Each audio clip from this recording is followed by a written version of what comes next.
Well, good evening and welcome. From the Boston Public Library and our partners at the Carey Memorial Library and the MIT Office of Religious Spiritual Life, we're glad that you're here joining us this evening. Our featured author and conversation partner this evening will join us in just a moment, but first, a few items of housekeeping before we get started. Subtitles and closed captioning can be turned on or off at the bottom of your screen by the CC button or the live transcript button. So you can either turn that on or off. You can ask questions at any time during the program. Also on the bottom of your screen, there's a Q&A button. So if you could just click on that and you can type in your question at any time. We have reserved some time toward the end to answer your questions. To buy a signed copy of tonight's book, you can please visit our bookstore partner, Porter Square Books, and use code BPL-event23 for a signed copy of At Home on an Unruly Planet, or check your local library. Now, just a little bit of information about our featured author and guest moderator. Madeline Ostrander is a science journalist. Her reporting on climate change has taken her to locations such as the Alaskan Arctic and the Australian outback. Her book, At Home on an Unruly Planet, Finding Refuge on a Changed Earth, was named one of Kirkus Review's 100 Best Nonfiction Books of 2022. Congratulations, Madeline. She holds a master's degree in environmental science from the University of Wisconsin at Madison. We'll meet Madeline in just a moment. Her conversation partner this evening is Greg N. Epstein. Greg serves as the Humanist chaplain at both Harvard University and MIT, where he is a convener for ethical life at the MIT Office of Religious, Spiritual, and Ethical Life. First, Madeline, why don't you join us, tell us a little bit about the book, and maybe start us off with a reading. Welcome. Thank you so much, Kristen, and thanks to Boston Public Library. And I'm just really excited to be here with everybody tonight. So I'll read you a little sort of abridged piece of chapter 3, which is about St. Augustine, Florida. And the reason I chose it is because St. Augustine has some things in common with Boston.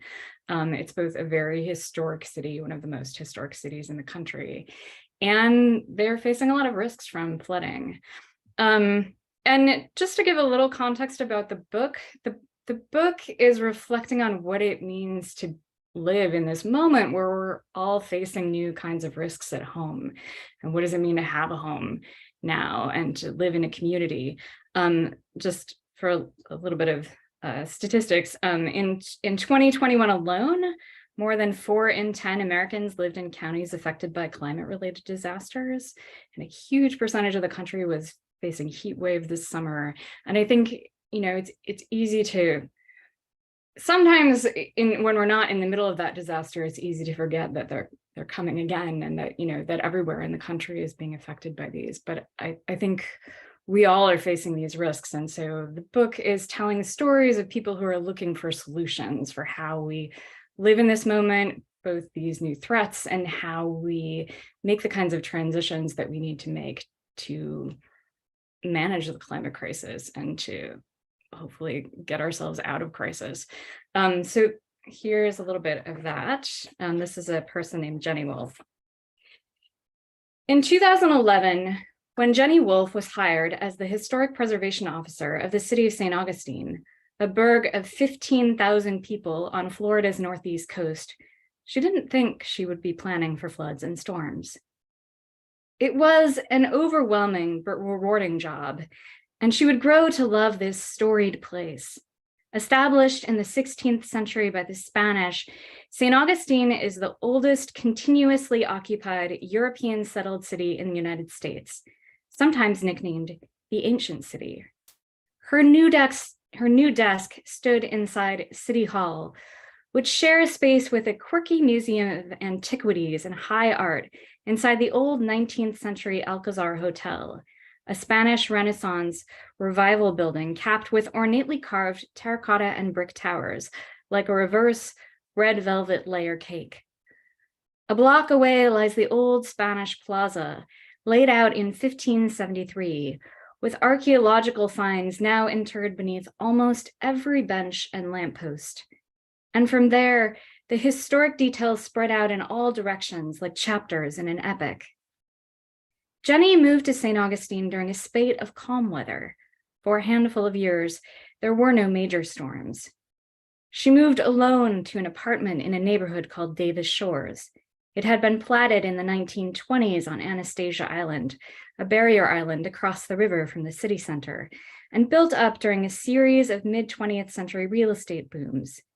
Jenny's place was a 1940s garage that had been transformed into a cottage.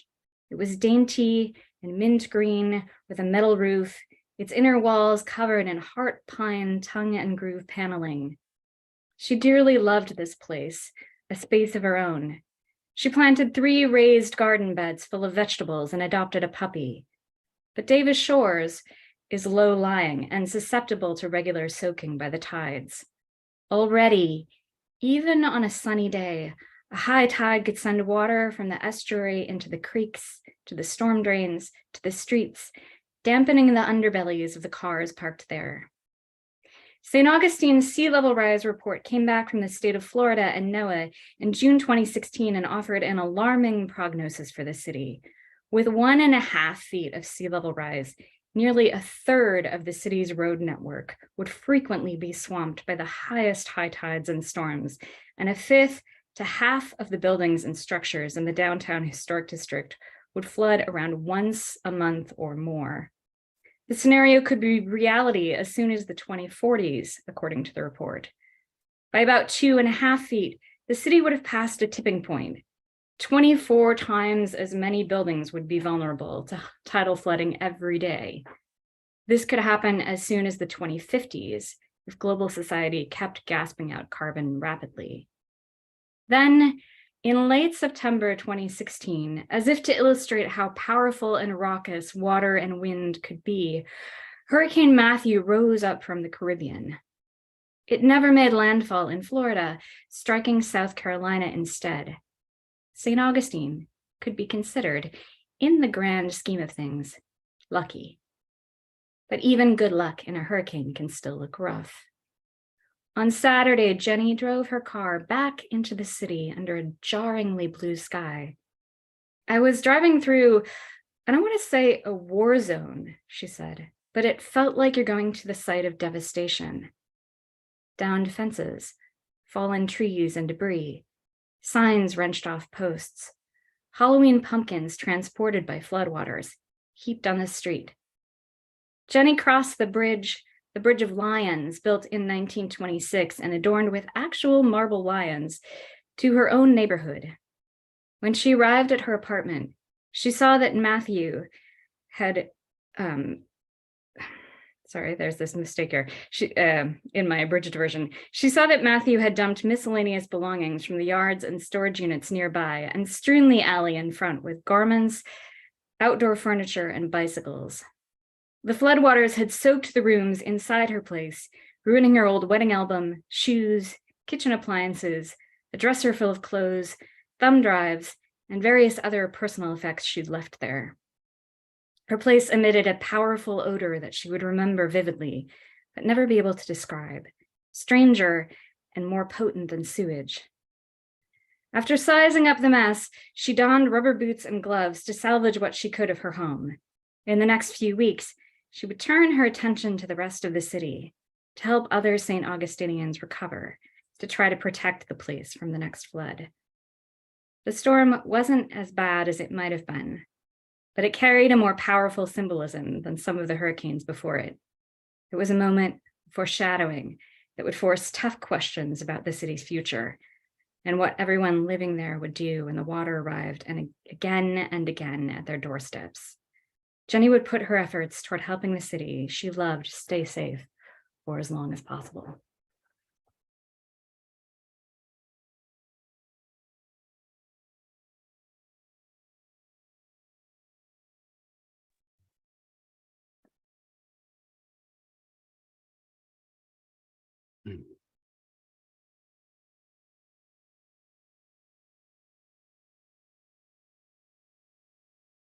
Well, may I join the conversation then? Yes. Hi, Greg. So yeah, Greg and I were going to have a little talk about communities and climate change and ethics. And Love hearing you read, Madeline. It's these stories, people say they resonate with me, right? But what I mean if I say that is it's like I really feel as I hear you read these stories that you've spent so many years lovingly crafting, they're in tune with these worries that I'm just carrying with me almost every minute of the day these days. As I begin to think about my world in a new way. And I'm just so delighted to see the book being recognized now. Now that it's on lists like Kyrgyz's list, and people are having events like this all over the country, because each time I would read something in the book in 2022, and now I'm reading it again in 2023, I would note, okay, here she is, basically a decade ago, thinking about what an audience today would need to hear, and the details that the audience just heard: the ancient city, the mint green, the paneling, the low lying, the flood once a month or more. Even good luck in a hurricane could be considered rough, right? Your sentences are like that throughout the book. There's just enough detail that we're absolutely right there with you, and not a bit too much either. So with not a bit too much, I'll turn it back to you. Not a bit too much, I'll turn it back to you and just say, how are you finding, now that you've been sort of traveling around the country virtually and a bit physically as well, how are you finding this story that you've crafted over this amount of time to be resonating with people who really are afraid, and they find fear in your book, that you raise the stakes for them, or you show the stakes, but you also offer hope? What kinds of emotional responses are you getting from your readers based on that dichotomy? I think people are already feeling the fear. I don't think that my book is bringing them extra fear. I think that what I hope and what I feel from people when I have events is that they're already feeling these emotions. And the book talks a lot about the emotional territory of the climate crisis as well.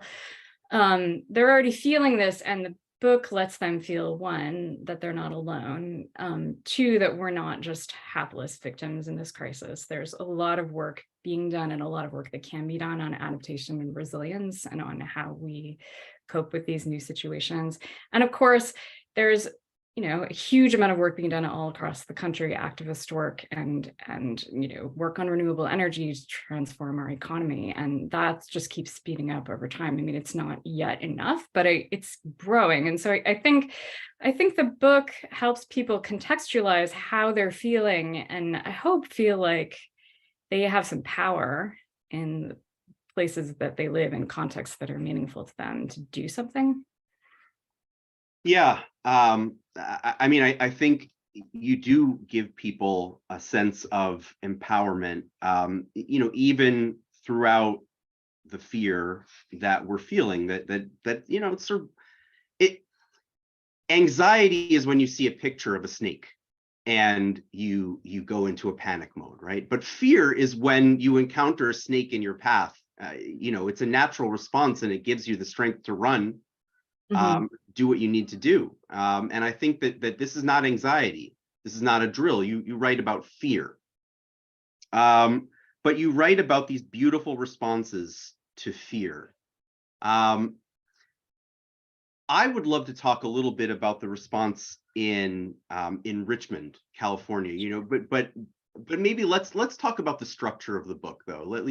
Why don't you give people a sense of why you told these 4 stories that you told, And I'll say, I love the fact that you asked me, a non-religious chaplain, to be in dialogue with you, because there's this biblical quality, right? You have these 4 stories. They begin the fire, the flood, the thaw, and then the explosion. And of course, the first 2, the fire and the flood, those refer to tragedies that one could imagine being biblical. In fact, there is, the idea of a flood is an important part of the Bible.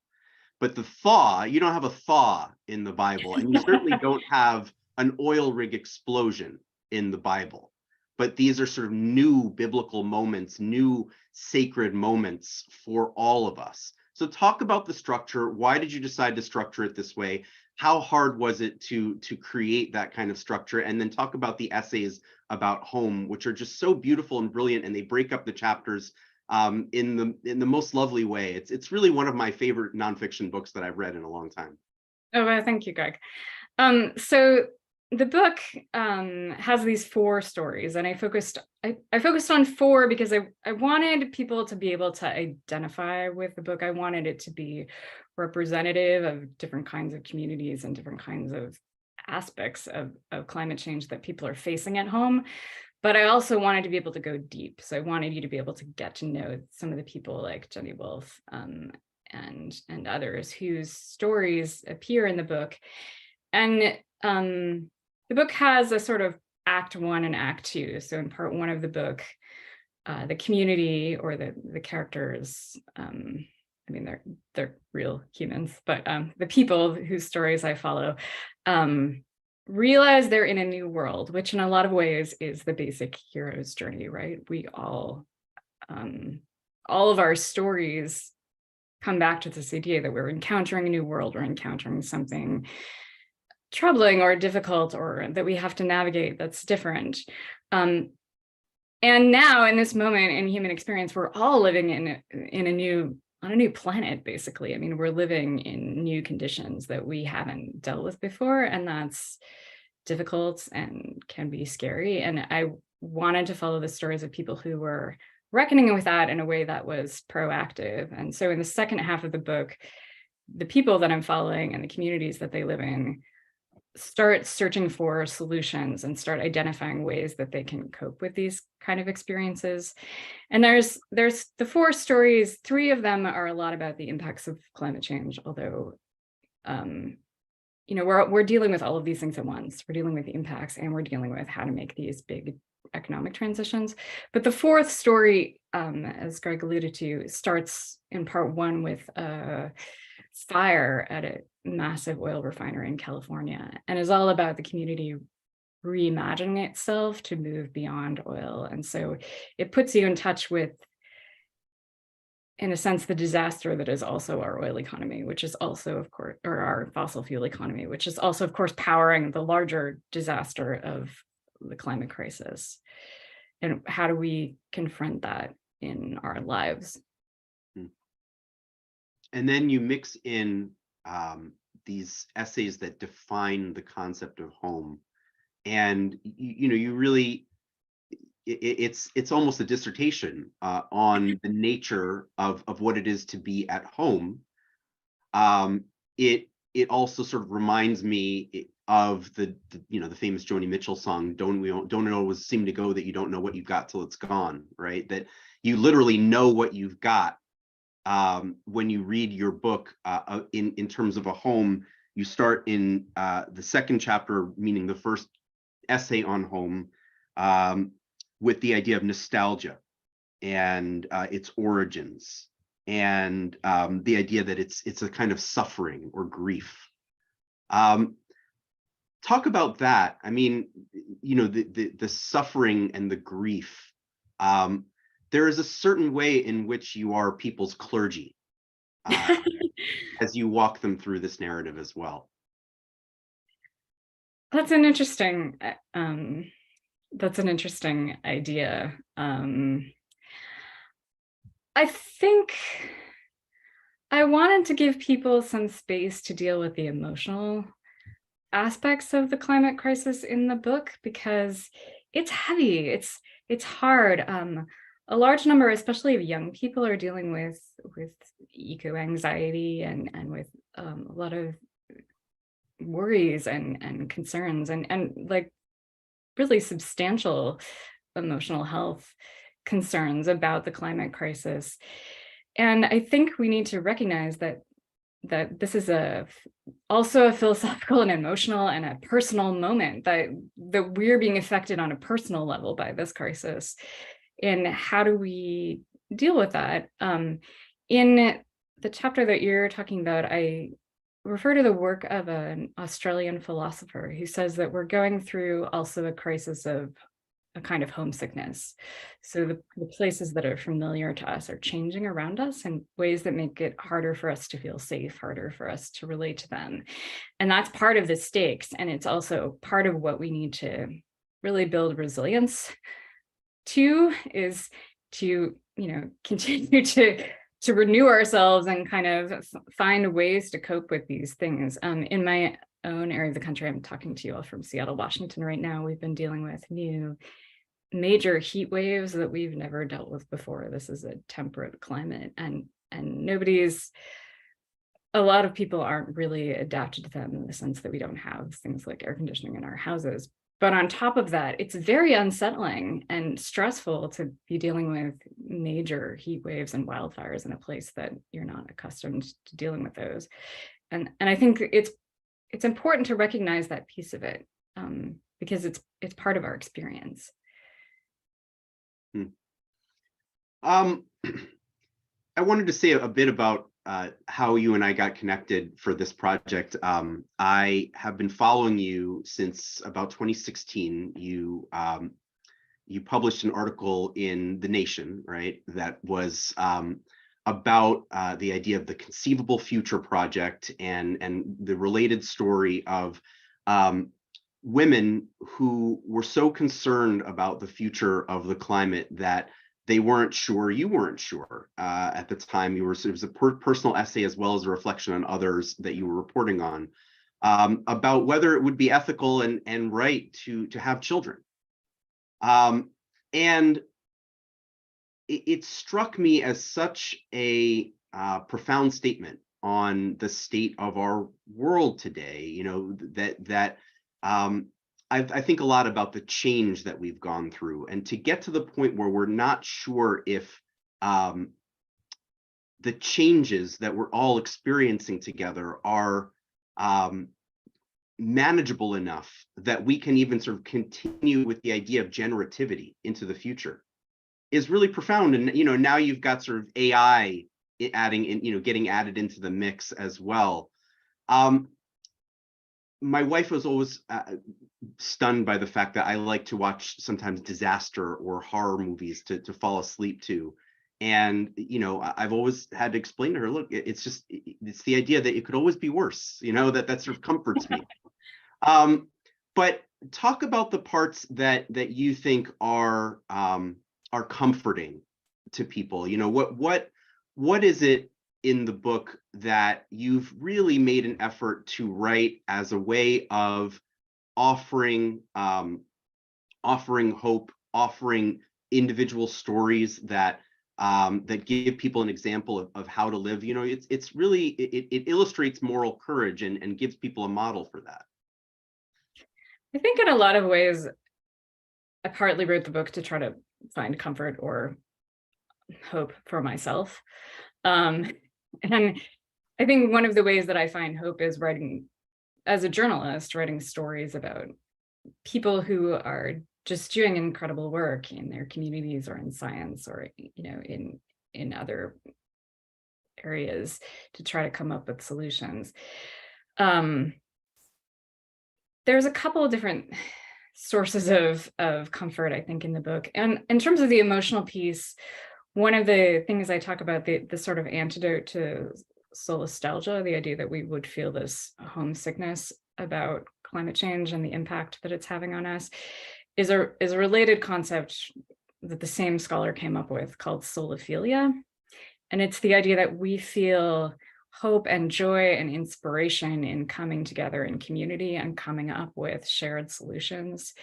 And really, in a lot of ways, that's the theme of the book. You can see it threaded throughout the whole book. People go through different kinds of crises. People, wrestle with really difficult things, and what enables them to get through those is coming together in their community and reinvesting in the places that they love and care about.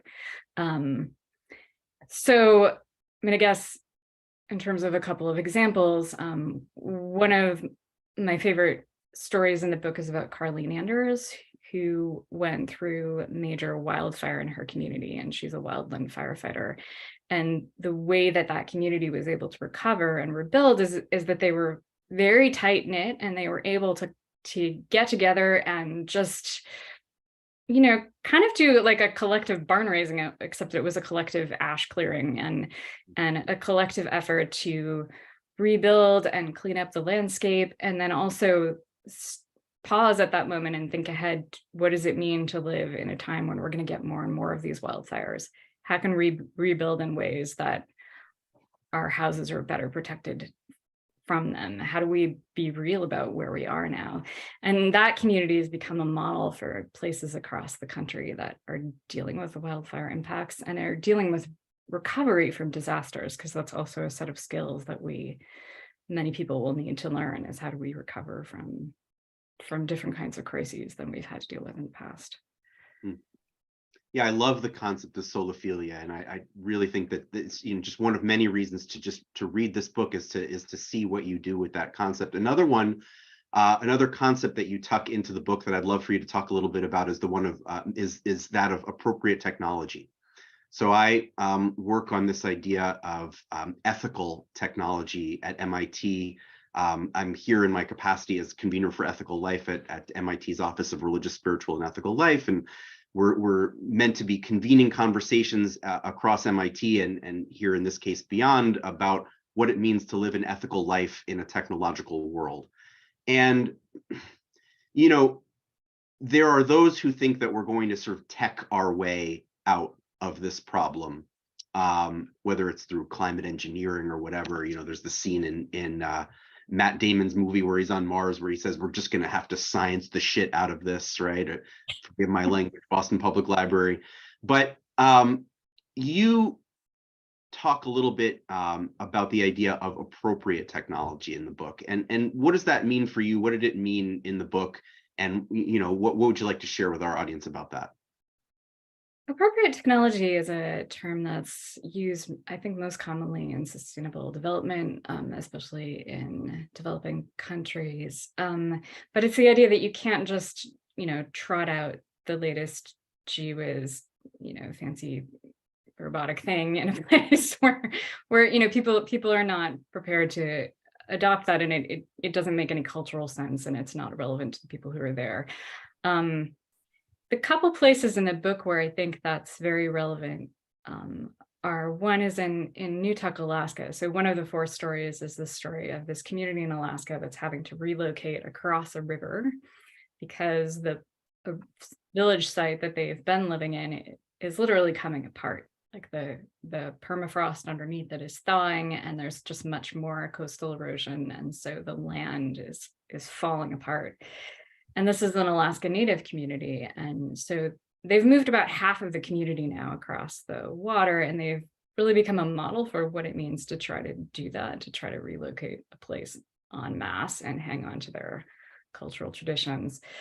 But there's a lot of things about the technology and the way that houses are built that both have to withstand the new pressures of climate change and also the conditions of the Alaskan tundra.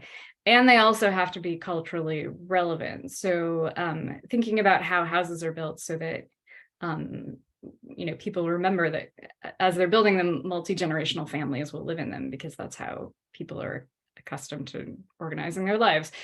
And developing power and water systems that are simple enough that they work out there on the tundra in the middle of storms. And that community is also looking at things like wind power generation and just much more sustainable, energy efficient buildings that they can use on the landscape out there that free them from having to depend so much on diesel fuel. So there's a lot of hopeful things about that story, but the technology had to be sort of elegant in the way that scientists use that word. It had to be simple and easy to deploy and not outrageously expensive. And I think those are questions that they're still wrestling with. Another place you might think about that is in the book is Richmond, California, which is as I mentioned, a frontline fossil fuel community living alongside a refinery. And, when you talk about making economic transitions and solar power and just building solutions that the community can use, it's really important in a community like that. That's primarily a community of color. It's a community that's had to deal with a lot of both environmental and economic impacts from the fossil fuel industry. And when you think about making transitions in a community like that, you have to make sure that the poorest and the most vulnerable and the people who've often been left out of the economy get a chance to be part of it, because I think that the solutions really won't work. I mean, they'll leave people out, and then they won't have the support of the community, and ethically they won't do the things that we need to have happen in order to solve this crisis. So yeah, I mean, the Richmond story, which we'll get into more in a second, I believe, is made doubly relevant for this idea of appropriate technology, because these are people who are living on the outskirts of Silicon Valley, of that sort of mythical space that I think of as the Jerusalem of the technology religion in which we are all living. And just a couple hours from them are places where people really do believe, I think, on faith, that if you can build it, you should build it, and especially if you can build it for a profit, you ought to build it. You're obligated to build it. Think of the billions of dollars that you'll make, and then the charitable contributions you'll be able to give. And this idea of appropriate technology, which you sort of, at times you tell about, and at other times you sort of show, is it's a really helpful model to think about when we think, well, is there another way besides the Silicon Valley way? So you want to talk a little bit more about Richmond then? I want to read you just one paragraph of your own writing and have you reflect on it, because this could be Boston, this could be any community, in the way that we're either experiencing it or starting to imagine it or fear for it in our minds. So we'll do a little bit more on this particular section, and then we'll start to have a dialogue with our audience, which I'm excited about. So you write, I wondered again, could you really dig into a place like Richmond? Could you really make a home on this tainted patch of earth and asphalt in this moment of possibility and impossibility? This is not separate from the question of surviving climate change. And that little there's so much more in the chapter that I could have pulled out, but I love that idea that, can you make a home there? That's the whole thing in some ways. What do you take from, what were you thinking about when you wrote those particular lines? There's so many things that I think are threaded through those lines, but I think that places like Richmond have been considered, I mean, you hear the term in the environmental movement, sacrifice zones. And I think that's reflected in a lot of what I talk about in the book, about how Richmond even saw itself, how Doria Robinson, whose story I follow through that section, saw her community. It was considered a place you could throw away. And to some degree, growing up there, you felt like you were someone that could be thrown away. And that's very tragic. And when you zoom out into the big picture, for instance, the IPCC, the Major Intergovernmental body that does, publishes scientific research on climate change, has recognized recently that colonialism is a driver of climate change. Mm. I think that when you create these places that are sacrifice zones that you can waste, you're creating the space where we can sort of set our problems off in a corner that we don't have to think about. You can not have to deal with the impacts or defer them. And in a lot of ways, that's why we have the fossil fuel economy that we have, and why we haven't dealt with it properly, is that we haven't been real about the impacts. A lot of us who don't live in these communities haven't had to face the direct impacts of them. And I think when you go to a place like that, and when you spend time talking with people, they're much more clear-eyed than a lot of us about what those impacts are. And also, a lot of those communities have really incredible solutions and creativity and innovation that's happening there.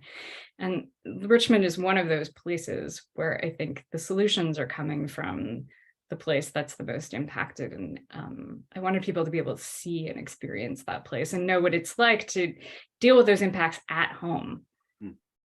Yeah, the woman who is your sort of featured character in that last section, her name is Doria Robinson, right? And she really inspired me. I mean, it was one of these people where you brought her to life for me, and I felt like I was getting to know her through you. I was spending time at her house. I was spending time in her work environment, in her community, as she went to meetings, as she met with important people in the community and had good and very bad meetings with them. She's talking to her daughter at one point, I believe, and her daughter says, when I'm your age, I'm going to be living in a refugee camp. Is that right? Did I get the character right? That was her daughter? Yeah, that's correct. Yeah. Which reminded me of the context, through which I discovered your work. And I think it's even worth noting, I don't think it's a spoiler. I think it's a teaser for the audience to know that Doria Robinson, who you covered in this way, is now a political leader herself in a way that she absolutely was not. As you were covering her, say a little bit about that. Politics and small town mayors take a big role in your writing. You're fascinated by these characters, and you bring their work to life too. Yeah, so Doria ran for city council and won in the fall of 2022, and so she's just been sworn in as one of the new city councilors there in Richmond. What's so striking about that is that Richmond for decades was primarily controlled by people who were very supportive of the local oil refinery, which is run by Chevron, which is one of the largest, as a company, is one of the largest emitters of greenhouse gases in the world. And that refinery is one of the largest emitters in California. Chevron funded a lot of the campaigns of the people who won the city council. It was really difficult to voice objections to what the company was doing, even when there were major air pollution concerns for a long time. And then about a decade or so ago, there was a small community coalition that got together, and they formed a political party, and they started running their own candidates who were kind of anti-corporate and progressive, and had a lot of different ideas and visions for what the city might be.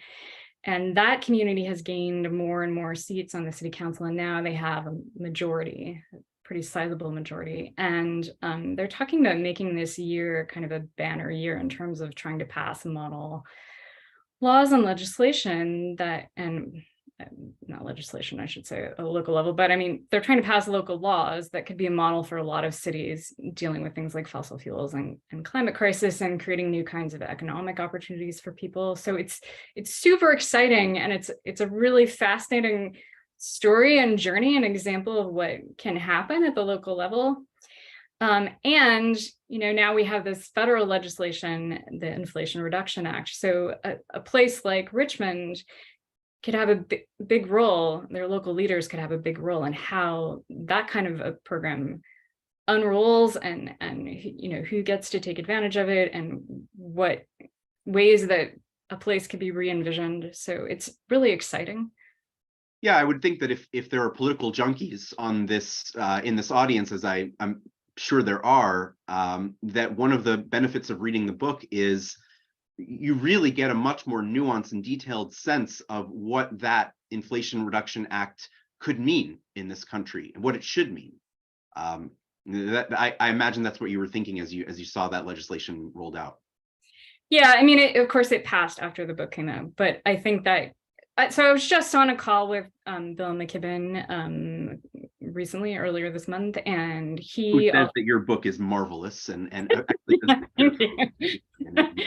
anyway, Bill was talking about the Inflation Reduction Act. He just wrote an excellent piece on it in the New Yorker, which everybody should go check out. But he was articulating something that I think is also probably apparent in the stories in the book, which is that a lot of the transitions that have to happen economically in terms of, getting heat pumps across the country and electrifying houses and really changing the way that Americans live and run their homes has to happen on a community by community basis, because it needs to be organized in a sort of larger way than just house by house. And so a lot of the organizing, a lot of the work on that is going to happen in little places like Richmond and like, perhaps St. Augustine, or, the little towns that and cities like Boston that are trying to figure out how to, make this program their own and roll it out. So. Yeah, like I said, I think if you read at home on An Unruly Planet, you will gain insight into that process. All right, in a second, I'm going to turn to some audience questions. But I thought I would just take a minute, and before doing that, I want to give a plug. And nobody asked me to do this particularly, other than just to mention it. But I really want to give a serious plug to the book selling co-sponsor of the event, Porter Square Books. I would love for members of the audience and their friends to go and buy this book at home on An Unruly Planet, Finding Refuge on a Changed Earth. And I really would love you to buy it at Porter Square Books. It's just my favorite local bookstore. They're not too far from where I live. They've got a Cambridge location and a Boston location now. I just do like all my online ordering of books, like what I used to do on Amazon. I go to their website. I just spend like, I don't know, a couple $1,000s a year, if not more, at Porter Square Books. So, I'm paying them to give this plug, but they're so thoughtful about what they keep in stock, the way that they set the bookstore up, the way that you feel even on their website, like you're interacting with like an actual group of humans that has a creative model of how to share revenues and cooperative decision making at the bookstore. It's a great place. So just go buy the book and buy it there, Porter Square Books. So all right, we've got a couple of really good questions already. And then this is time to put yours in there if you want to get it in before we finish up. As an Episcopal priest, one question asker writes, who works on climate change for 2 dioceses in Massachusetts and for the United Church of Christ in Southern New England, I'd be interested in discussion of the roles that communities of faith should be playing in a climate emergency. And that's relevant to me as well. I do interfaith work and I work with these sorts of communities all the time, as well as playing a facilitating role in myself. So what do you think about this? What would you advise communities like ours to do, to think about, to get involved with, to learn about? I mean, there's a lot of different ways that faith communities, I think, could get involved in this. So one of the more interesting models is Interfaith Power and Light, which has organized community solar projects and solar panels on church rooftops all across the country, and they have a big network and they're amazing. I think also, another book that you might check out, I mentioned Bill McKibben, but his latest book, The Flag, the Cross, and the Station Wagon, talks a lot about the role of faith communities across the country and what they could be and what they have been in ways both good and bad. But I one thing that faith communities are actively involved in right now, and I saw a lot of it on the ground when I was reporting this book, is disaster response. So there's like, huge networks of disaster response, but I think that faith communities could probably think a lot more proactively about how they're going to help people find resilience and recover and deal with these new disasters that we're facing, and also perhaps be a resource to people. I mean, as I alluded to multiple times, we have these new federal programs that are going to help people make big transitions in their homes, but a lot of people don't have the wherewithal to. I mean, I think about what it means just when I have to like replumb something in my house and what a huge ordeal that is. I think that if people can get together in communities, including in faith communities, and figure out how together to make some of those transitions and be a resource to each other, that could be amazing. Yeah, I mean, and I'll add, I think they could consider reading the book in their groups. It has a sort of Bible study feel to it. And I mean, it's probably a sacrilegious thing for me to say. I say sacrilegious things for a living, so forgive me. But the idea is in the Bible studies that I've been a part of, you read for the literature, you read for the characters, you read for the messages, and for the sense of, well, what do I do about this in my own life? And that's what the book that's what your book, Madeline, is meant for. How can individuals and small groups affect the climate outcome? What do you say to somebody who asks that question? I think it's a question that can be born out of hope. It can also, I'm projecting here, be born out of some despair, the sense of I'm so small, what can I do? Your book is in many ways a response to that question, but as the author, answering in a brief way, what's your response? One of the reasons I decided to focus on community in the book is because I think it's a scale at which we both can feel powerful and also it feels manageable. So it feels often quite difficult to influence the federal picture. And I'm not saying that at all. I think that the activism to influence, federal and national, federal and international politics is incredibly important. All of those climate strikes are incredibly important. And also there's a lot that can happen at the scale of home and community. So one study that I like to cite appeared a couple of years ago in Nature Communications, and they put together all of the different climate commitments across the country from state and local and business groups, and found that it could basically meet about half of the emissions cuts that we need to make by 2030. And if you gave it a little push, it could meet even more of that by itself. And then if you add in, if we keep ramping that up, I mean, that's a big deal. That's a lot of the puzzle that we need to put together. So I think that people can do a lot at the scale of community. I think at the scale of the individual, it's more challenging. I think that there are individual actions that are important and worth taking, but I think they're generally more worth taking if you're doing it with others, and it feels less isolating and less tiny if you do it that way. It's a call to take part in community, which is often very difficult to do. Communities are not perfect, but they are increasingly important, or we're increasingly rediscovering their importance. Maybe. Meg asks, what ideas do residents have to accept in order to leave the water's edge rather than trying to adapt buildings?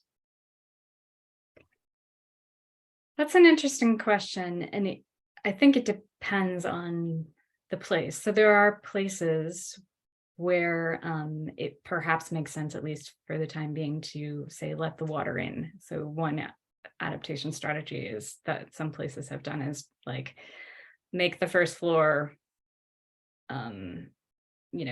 able to tolerate flooding rushing in. And, some places that may be appropriate, and in other places, people really need to relocate right away. I think in some places it's, I talk about a community in New York that has done this. In some places, it's actually been a very thoughtful process of a community getting together and saying, we want to let this place go collectively. New Talk is like that as well. I think it probably has to happen in a deliberate way that people understand and feel empowered and feel like they're not being forced off of something for there to be that kind of local support. And I'm not going to say that it's going to be easy, but it's going to have to happen in a lot of places, that people have to be real about the risks that they face, and, you know, be able to see that it makes sense for them to leave those places behind. Great. Rachel Mullis asks a few interesting questions. I'll pull out a couple of them. She says, you write so beautifully about people who are reclaiming their homes and learning to live with change. Still, climate change refugees are going to be a reality and already are. Do you have thoughts on how comparatively stable communities can better plan for and embrace displaced communities? Wow. There's a great book by Gaia Vince that is about, it's called Nomad Century, and it's about the refugee crisis. I mean, I guess I allude to some of this in one of the chapters where I talk about the work of bell hooks. I think that when we think about the concept of home, if we get too insular, it gets kind of dangerous, because we're in a place and a time when we are going to need to be more, I don't know, capacious is the word that comes to my mind about what home means, or, you know, that home is about organizing something collectively for our combined resilience and survival. And I mean, I think one of the things that has to happen on an international level is that we don't even really recognize climate refugees as a category. It's not an official legal category anywhere. So I think that one of the things that needs to happen on a policy level is we need to get real about the fact that this is happening. We're going to have more and more climate refugees, and they are a real thing, and we need policies and planning to try to manage that crisis. Tom asks, what about things that are starting to not happen as a result of climate change? For example, you know, we haven't had much winter yet in New England this year, just a little. Maple syrup production, he says, will slowly move north. Lobstering already has, he says. Can you talk a little bit about how things that disappear gradually rather than happening dramatically also affect people and their communities? Yeah, these sort of small changes that a region is not what it once was. What is it becoming? What do you think about that? I think that gets to some of the solastalgia idea that we talked about. And not to say that those losses are purely emotional. Obviously, losing maple syrup production is going to be economic as well, but it's cultural. And I think those feelings of loss are things that we have to reckon with, and we have to reckon with collectively. I was talking to a scholar in the UK about how, as with so many things in our culture, we think of grief and loss as being an individual thing. We think that you sit at home by yourself and feel your feelings, but in fact, across most cultures, historically, and still now, grief is a shared process that people get together and they process together. And so perhaps we need to think more about how we're processing climate grief together, and perhaps talking about those losses might lead to different kinds of solutions and lead people to be more realistic about what we're facing and what kinds of changes we need to make. Helen asks, and yet global emissions continue to rise. How do you integrate emotionally and strategically inspiring work at the community level with the reality of the enduring power of fossil fuel interests? And to that, I'll add, and how do we deal with our anger about it? Well, anger can be really useful. I think moral outrage is a lot of what's driving, for instance, the school climate strikes across the world, which have been very powerful in getting a message across. I mean, there are signs of hope, while emissions are still rising. Solar is outpacing coal now, but Yeah, it's scary. It's scary for me as a person who writes about the climate crisis. I think that what I've taken inspiration from is watching the people whose stories that I write about in the book. I think there's a form of hope that isn't about necessarily a guaranteed outcome or about knowing what's going to happen, but about just looking around you and digging in and saying, there's work that has to be done here. There are people that I have to help around me. There are things that need to be done. And I think that that's actually the kind of work that ultimately has the most promise of making the kinds of transitions that we need to make. When we were reflecting on Dory Robinson, she has moments of despair, lots of them, and I reflect on them in the book, but she also just looks at her community and says, I want to do as much as I can to protect the people that I love. I want to do as much as I can to make this place beautiful, to imagine that it could be something else. And I think having that sense of love for a place and of care for the people around you and a sense of mission and vision is what's going to move us forward. I think that we all need a dose of that as we're engaging these projects, even though we have no guarantees ever that it's going to all work out. I think it's a fight worth fighting. I'll throw a quick Boston one in there for you. So we brought you to discuss this at MIT, beautiful discussion that we had with the Night Science journalists a few months ago. And as part of that, you and I had a chance to stop in for a few moments to Greentown Labs, this big place in Somerville, my neighborhood, where they're pioneering different kinds of green tech. But of course, we saw that what was it, Chevron and Shell, I believe, are the sort of big sponsors, the first two sponsors on the wall as one walks in. And just a few weeks later, I don't know if you noticed that Prince William and Kate were visitors to the exact same place. What do you think about when you think about places like that? What does it come? What comes to your mind as you see a place like that, or as you see somebody like a Prince of England drawing such attention to that sort of work, given what you've done, knowing what you know? Oh, wow. I mean, we could spend another hour just talking about that. I think if you look at the Richmond story in the book, it does get very complicated when the big industry group that has its own interests tries to get involved in things like philanthropy. I think it can go badly for a lot of communities. I think, unfortunately, a lot of the industries that are most polluting have, done a lot of very bad faith things when it comes to the climate crisis. There's a lot of reporting on this.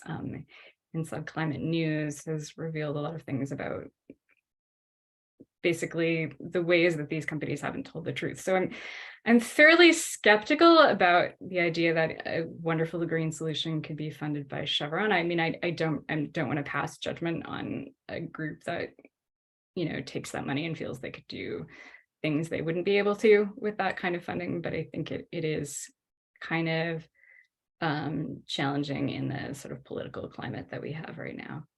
Yeah, at the very least, maybe the answer is not going to just come from Chevron funding. It's going to have to come from grassroots community efforts as well. I think is something that resonates with me.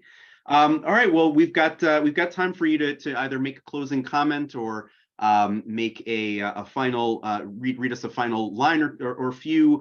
I'll note that Rachel asks the question, now that the book is out, what's next? What big ideas are you weighing as you look forward? I'll answer that super quick, and then I'll read you a couple of paragraphs that are from the second Richmond chapter that I think sum up what we've been talking about. So I am looking at doing a series of stories about the kinds of transitions that are happening across the country as a result of the Inflation Reduction Act, and that's really closely connected with what's in the book.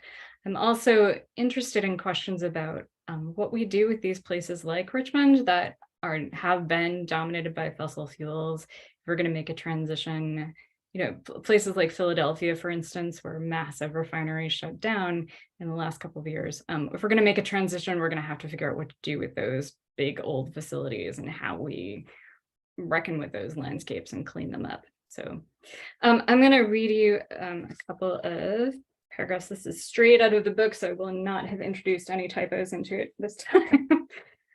This is toward the end of the second chapter on Richmond, and it kind of sums up my thoughts and feelings. I have taken one main lesson from observing the struggles of Richmond and other communities like it. We think of power as belonging only to a select few, those who rule the world and those who own most of the wealth. But there is a kind of power that grows from the ground around you. Power can come from community. Power can come from home, from knowing that we belong to a place and a planet. And it is our collective job to grow something useful here and to create space for the generations that come after us. Enormous radical solutions are necessary to remedy the climate crisis. Big policies, big ideas, big economic shifts. So far, the rulers and the billionaires haven't been leading us toward anything that will realistically keep us from catastrophe. So far, many of the most ambitious strides have come from the grassroots, from the marchers and protesters, the small town mayors, the artists and teachers and musicians, the firefighters and farmers and scientists, the people who have their hands in the dirt, the people who are able to reimagine how to live. Here, in the smallest places, there are big transformations that could reverberate and ripple around the world, especially if we decided as a society to nourish such efforts, to lend our own energy to them, to dig in.